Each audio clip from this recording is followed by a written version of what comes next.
ایک مخصوص جماعت کی خاتون نے کچھ پیسے چرا لیے تھے، اخبار میں بہت آیا تھا۔ اس نے صاف انکار کیا کہ نہیں ہم نے تو پیسے نہیں چوری کیے۔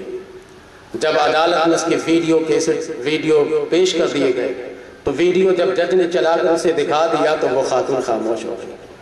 تو ہمارے یہاں عدالتی نظام میں بھی اب کچھ مصنوعی طور پر بما اراک اللہ کے عمل کا عملی مظاہرہ ہو رہا ہے، لیکن اللہ تبارک و تعالیٰ پہلے سے نبیوں کو دکھا دیتا ہے کہ تمہارے پاس عدالت میں، آپ کی عدالت میں جو فیصلے کے لیے آ رہے ہیں، دیکھیں ان کا معاملہ یہ ہے۔ تو نبی سے کیا چھپا ہوا ہے؟ بما اراک اللہ، قرآن کھول کر دیکھ لیجئے گا، نبی فیصلہ دیتے ہیں معاملات کو دیکھ کر، جج فیصلہ دیتا ہے معاملات کو سن کر۔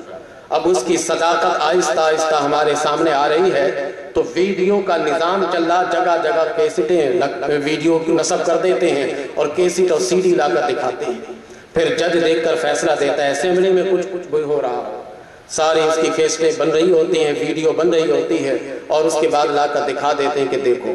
تو کچھ اس کے عملی مظاہرہ ہمارے یہاں ہے نا، جتنی سائنس کی ترقی ہو رہی ہے اتنے ہمارے عقیدے کو پختگی پہنچ رہی ہے۔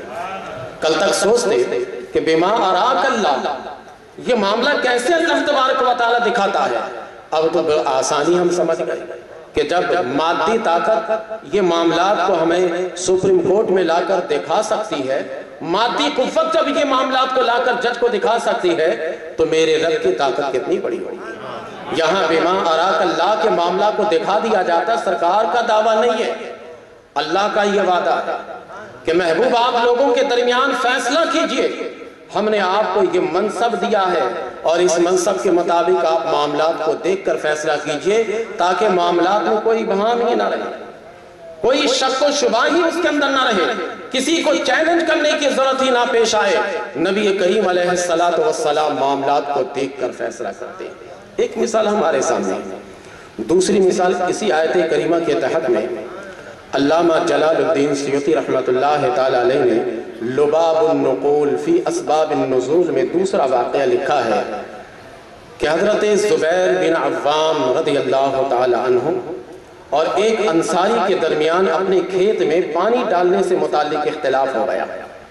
سرکار کی بارگاہ میں دونوں پہنچ گئے۔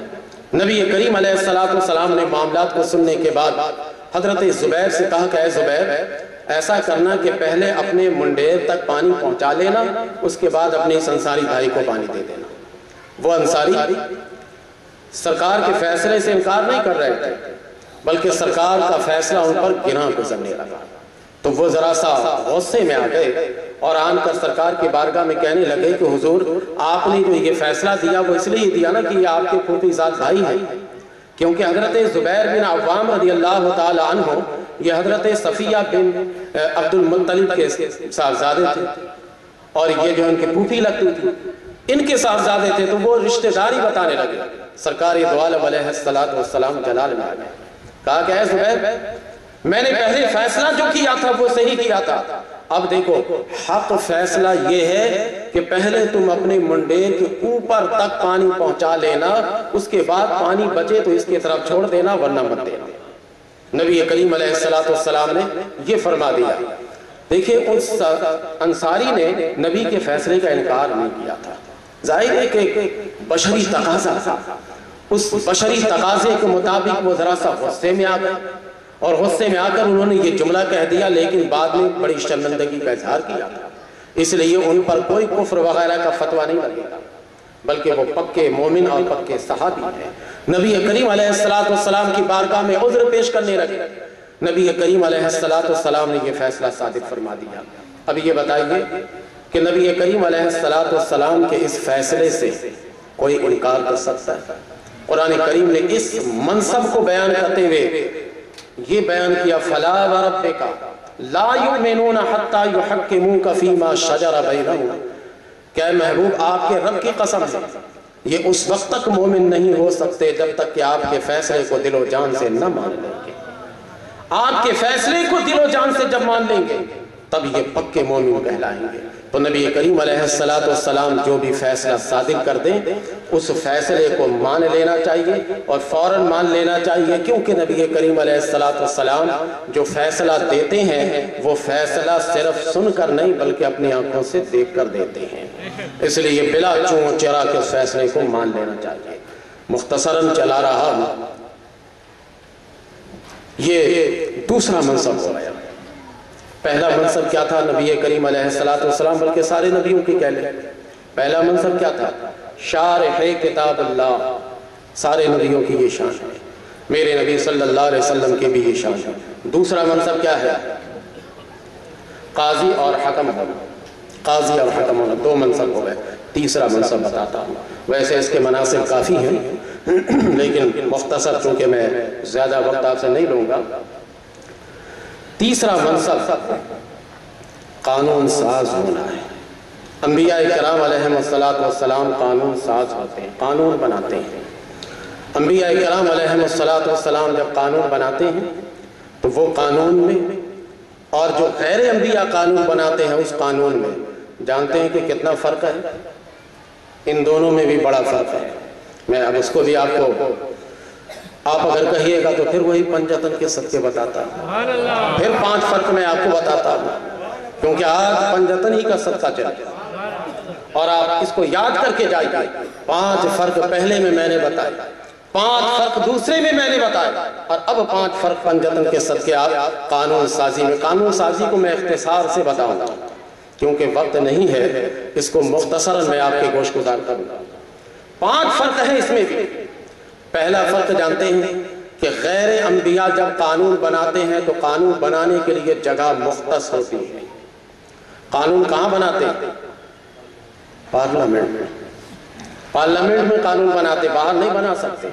کوئی تھانے میں بیٹھ کر قانون نہیں بنا سکتا، کوئی وزیر اعلیٰ ہاؤس میں بیٹھ کر قانون نہیں بنا سکتا، وزیر اعظم ہاؤس میں بیٹھ کر قانون نہیں بنا سکتا، حتیٰ کہ صدر ایوان صدر میں بیٹھ کر قانون نہیں بنا سکتا۔ قانون بنانے کے لیے جگہ مختص ہے، ٹھیک ہے؟ غیر انبیاء جب قانون بناتے ہیں تو وہ پارلیمنٹ میں قانون بناتے ہیں، اور انبیاء جب قانون بناتے ہیں تو جہاں چاہتے ہیں وہاں بنا لیتے ہیں۔ چٹائی پر بیٹھے ہیں تو وہاں قانون بنا رہے ہیں، مسجد میں بیٹھے ہیں تو وہاں قانون بنا رہے ہیں، جہاں چاہتے ہیں وہاں قانون بنا دیتے ہیں۔ اور میرے نبی تو جب تشریف لائے تو انوکھا اعلان کیا، فرمایا جعلت لی الارض مسجدا، میرے لیے تو ساری روئے زمین کو اللہ تبارک و تعالیٰ نے مسجد بنا دی۔ مطلب یہ کہ میں جہاں رہوں تمہارے لیے قانون بنا سکتا۔ نعرہ تکبیر، نعرہ رسالت، نعرہ رسالت، والقائل سنت، میں جہاں رہوں وہاں تمہارے لیے قانون بنا سکتا ہوں۔ پہلا فرق یہ ہے کہ غیر انبیاء محتاج ہے پارلیمنٹ کا اور نبی کسی پارلیمنٹ کے محتاج نہیں ہوتے۔ ایک فرق یہ ہوا۔ دوسرا فرق یہ ہوتا ہے کہ پارلیمنٹ میں بھی کہ کیا قانون مطلق بنا لیتے ہیں؟ پارلیمنٹ میں بھی قانون اس وقت بنتا ہے جب 2/3 اکثریت ہو، یہی ہے نا؟ جب 2/3 اکثریت ہو تو پھر قانون بل پاس کرا کے قانون بناتے ہیں۔ انبیاء اس کے محتاج نہیں ہوتے، کسی 2/3 کے محتاج نہیں ہوتے، ان کا کہا ہوا قانون بن جاتا ہے۔ جو کہہ دیتے ہیں وہ قانون بن جاتا ہے، جو کر دیتے ہیں وہ قانون بن جاتا ہے۔ انبیاء 2/3 کے محتاج نہیں ہوتے، اور عام طور پر لوگ جب قانون بناتے ہیں تو وہ 2/3 کے محتاج ہوتے ہیں۔ دوسرا فرق ہو گیا۔ اچھا 2/3 اگر اکثریت پارلیمنٹ میں مل بھی جائے تو کیا قانون بن گیا؟ نہیں بنتا۔ اب اس کو صدر کے پاس بھیجتے ہیں دستخط کے لیے، یہ مرحلہ وار گزارتے ہیں۔